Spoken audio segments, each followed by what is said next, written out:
I think there have been some pretty significant things that are worth talking about in detail. Now, So if you're okay with that, yeah, let's start with some acronyms. absolutely. OECD was the first one, right? Okay, so the OECD, they produced a report called the Digital Education Outlook 2026. Yes. So these reports are a kind of, what are we learning about digital learning and what does it mean for the year ahead? And it's 2026, so of course they're just talking about generative AI. So Yeah. they're not talking about any other digital education technology, it's just Gen AI focused. And OECD have done lots of publications in the past, haven't they? So that's quite surprising, really, that well, not surprising, but they've picked big trends like data analytics, personalized learning, things like that over the last several years. So now the pivot you're saying is around AI, right? Yeah, and they've been doing a lot of policy stuff on AI in education as well. So I think that's good. It's a big report with a lot of detail in it. So maybe we just start with a couple of headlines. Now, we have said in the past, AI is a dual use technology. It's like nuclear, it can be used for good and bad. Yeah. And probably education saw that early on. But two stats that I saw in the report just absolutely prove this straight out of the gate. So 6 out of 10 teachers agree that AI helps them with writing or improving lesson plans. But 7 out of 10 believe AI can harm academic integrity by letting students pass off AI work as their own. Yeah. I think it's reasonable to say those two things, that it can help learning and it can also undermine learning. It's reasonable to say both of those things at the same time, but I think there might be something different felt by students.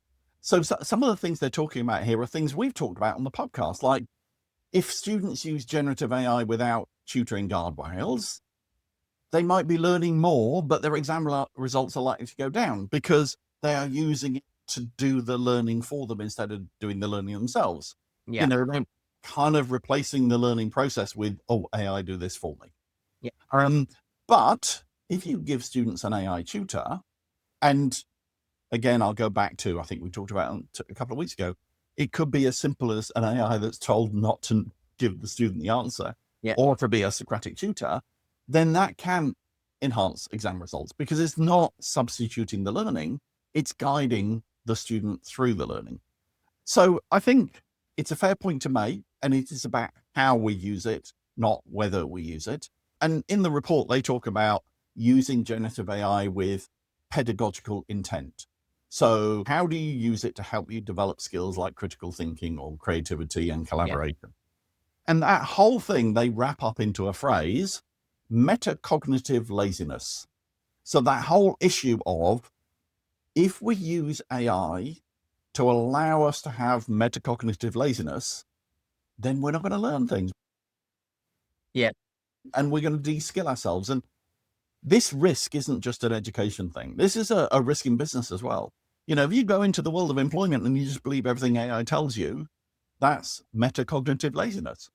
Yeah, and this was just for the listeners in there, in education circles, people talk about metacognition a lot. And the way I remember listening to Stephen Heppel years ago talking about metacognition, and the way he phrased that was metacognition is thinking about thinking. So you're understanding the process that you're doing to think about something. So you're thinking about your thinking. You're thinking, well, I'm analyzing this problem and I'm now kind of going to actually sit down and think about what I need to do to work through that problem. And what they're trying to say here, I suppose, is that when we stop thinking about how we're thinking, it's sounding too weird about it, then we become a bit lazy because the AI is doing the metacognition for us and we just go into the answer. So it's a bit like when you're doing further study or a master's degree or something like that, you're actually thinking a bit more detail. It's not just about the facts. It's about, well, let me critically analyze something and think about how I'm going to manage that thinking process. So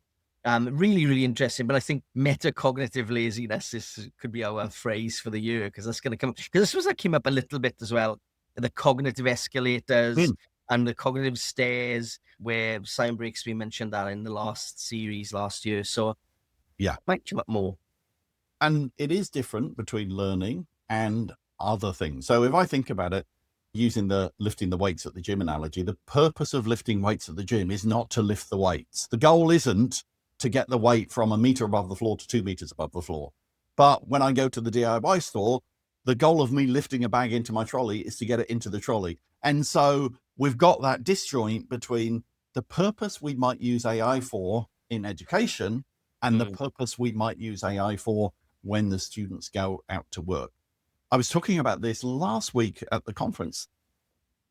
There's a significant overlap between what we would call cheating in education and would call efficiency in employment, especially becoming obvious with AI. So there's deeper questions that I think we've got to answer about how do we help students understand the purpose of education, which is to help them learn, not to get a specific exam number. And so it's getting that bit right, and I guess making sure students stay motivated.